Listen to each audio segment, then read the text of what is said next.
எல்லாருக்கும் வணக்கம். நான் உங்கள் அர்ச்சனா தாமரைக்கணி. நான் இப்போ உங்களுக்கு சொல்ல போகிறது அரைகுறை கல்வி ஆபத்தானதுன்னு சொல்லியிருக்கிறாங்க. அரைகுறை கல்வி ஆபத்தானது அப்படின்னு சொல்கிறாங்க. ஏன் அப்படி சொல்கிறாங்கன்னா, எதுவுமே தெரியாமல் இருக்கிறதுக்கு ஏதாவது தெரிஞ்சுக்கலாமேன்னு நம்மளே யோசிப்போம். ஆனால் அது அப்படி இல்லைங்க. அரைகுறை கல்வி ஆபத்தானது தான். அதுக்கு ஒரு உதாரணமான கதை தான் இந்த மகாபாரத கதை. மகாபாரத போருக்கு முன் அர்ஜுனன் போர் வியூகங்களை கற்றுக்கொண்டிருப்பார்.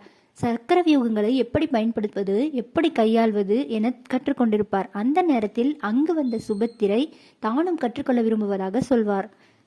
தன் மனைவி கேட்டதால் அர்ஜுனனும் தன் மனைவிக்கு சக்கர வியூகங்களை எப்படி பயன்படுத்துவது என்று சொல்லிக் கொடுத்து கொண்டிருப்பார். அப்போது சுபத்திரை நிறைமாத கர்ப்பிணியாக இருந்ததால் அவரின் வயிற்றில் இருந்த குழந்தையும் அதை கவனித்துக் கொண்டிருந்தது. ஆனால் சுபத்திரை ஒரு சிறு தவறு செய்து விடுவார். அது என்னவென்றால், சக்கர வியூகங்களை எப்படி உடைத்து கொண்டு உள்ளே செல்வது என்பதை கற்றுக்கொண்ட சுபத்திரை அத்துடன் நிறுத்திவிட்டு தூங்கி விடுவார்.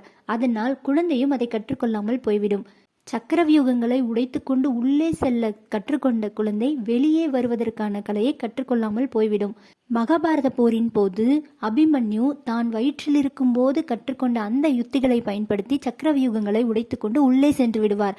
ஆனால் அவர் வெளியே வருவதற்கான யுத்திகளை கற்றுக்கொண்டிருக்காமல் இருப்பார். அதனாலேயே அவர் இறப்பு ஏற்பட்டதாக மகாபாரத கதை சொல்லப்படுகிறது. அரைகுறை கல்வி ஆபத்தானது என்று சொல்வதற்கு இந்த மகாபாரத கதையே ஒரு சிறந்த உதாரணமாகும். இந்த தகவல் உங்களுக்கு பிடிச்சிருந்தா நம்ம ஏடிஎஸ் ஹாப்பி வேர்ல்டு சேனலை சப்ஸ்கிரைப் செய்து கொள்ளுங்கள். நன்றி.